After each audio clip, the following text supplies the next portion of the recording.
കാരണം നിങ്ങളും ഹക്കുമായിട്ട് ബന്ധമില്ലാന്ന് നിങ്ങളെക്കുറിച്ചുള്ള തീരുമാനം നേരത്തെ വന്നിട്ടുണ്ട്. നിങ്ങൾ അങ്ങനെ പുറത്ത് നിന്നുകൊണ്ട് ഞങ്ങളെ പുറത്താക്കാൻ നോക്കണ്ട. നിങ്ങൾ ആദ്യം അകത്ത് കയറണമെങ്കിൽ തന്നെ നിങ്ങൾ എവിടെ വരണം? ജിഫ്രി തങ്ങൾ പാപ്പാൻ്റെ അടുത്ത് വരണം. നമ്മൾ മക്കാമ് പോവാന്ന് കേട്ടിട്ട് ഇന്നലെ കുറേ ആൾക്കാർ വരക്കൽ മക്കാമ് പോയിന്. വരക്കൽ മക്കാമ് പോയിട്ട് അവിടെ ഇങ്ങനെ നിന്നുകാണ്ട് നിങ്ങൾ എന്താ പറയണത്? ഞങ്ങൾ 100-ാം വാർഷികം ആഘോഷിക്കാൻ പോവാണ്. തല്ല് കിട്ടും നിങ്ങൾക്ക് ശംസുലമൻ്റെ അടുത്ത് നിന്ന്. 100-ാം വാർഷികം എന്ന് പറഞ്ഞാൽ മൂപ്പരെടുത്ത് പോകാൻ പാടുണ്ടോ?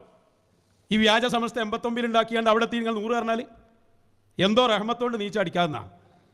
എന്ത് അപരാധമാണോ നിങ്ങൾ ഈ ചെയ്യണത്? ആദ്യം നിങ്ങളെ ഏടാഗുണം പിരിച്ചുവിടി. എന്നിട്ട് നിങ്ങൾ ജിഫ്രി തങ്ങൾ പാപ്പാൻ്റെ അടുത്ത് വരി, അല്ലെങ്കിൽ പാണക്കാട് സ്വാദിഖ് അലി ശിഹാബ് തങ്ങളുടെ അടുത്ത് വരി.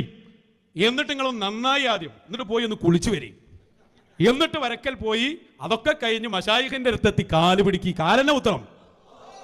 എന്നിട്ട് നോക്കാം നമുക്ക് നിങ്ങൾ എത്ര ദൂരം പുറത്താന്നാ അപ്പം നിങ്ങൾ മനസ്സിലാക്കിയുള്ളത്. ശംസുലമയാണ് പറയുന്നത്. ശംസുലമയുടെ ഫത്വയാണത്, പ്രഖ്യാപനമാണത്. ആ പ്രഖ്യാപനം നിലനിൽക്കുന്ന കാലത്തോളം നിങ്ങളുടെ പുറത്താക്കലിന് എന്ത് മാനേടുള്ളത്? അതുകൊണ്ട് ഇന്നൊന്ന് ഉഷാറായിട്ട് കേൾക്കേണ്ടിയാണ് ശംസുലമയുടെ ആ പ്രഖ്യാപനം, ആ ഫത്വ കേൾപ്പിച്ചു കൊടുക്കുക. ഇവർക്ക് ഈ സമുദായത്തെ ഭിന്നിപ്പിക്കാൻ സാധിക്കുന്നതല്ല, ഞങ്ങൾ അതിന് അനുവദിക്കുകയില്ല. സമസ്ത കേരള ജമിയത്തുൽ ഉലമയിലെ ഒരു രോഗം പറയാൻ ഇവർക്ക് സാധിക്കുകയില്ല.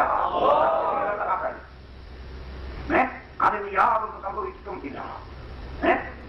അതിൽ നിന്ന് പുറത്തുപോയി കുറെ 3-4 ആൾ പുറത്തുപോയി അത് കൂടിയത് കൊണ്ടത് ഒരു കാര്യമൊന്നുമില്ല. ഇത് ദുനിയാവൂല. ഞങ്ങളാണ് കുഞ്ഞി എന്ന് പറഞ്ഞുകൊണ്ട് ജനങ്ങളെ അംഗീകരിക്കുകയില്ല. ഇതാണ് അന്ന് ശംസുലമ അത്ര ശക്തമായി തന്നെ പറഞ്ഞ വാക്കുകളിൽ ഒന്ന്. പുറത്തുപോയ ആളുകൾ എന്ന് ശംസുലമല്ലേ പറയുന്നത്? അവ സുന്നത്ത് ജമാഅത്ത് തന്നെ പുറത്തുപോയി എന്നാണ്. അതാണല്ലോ സമസ്ത എന്നുള്ളതുകൊണ്ട് ഉദ്ദേശിക്കുന്നത്.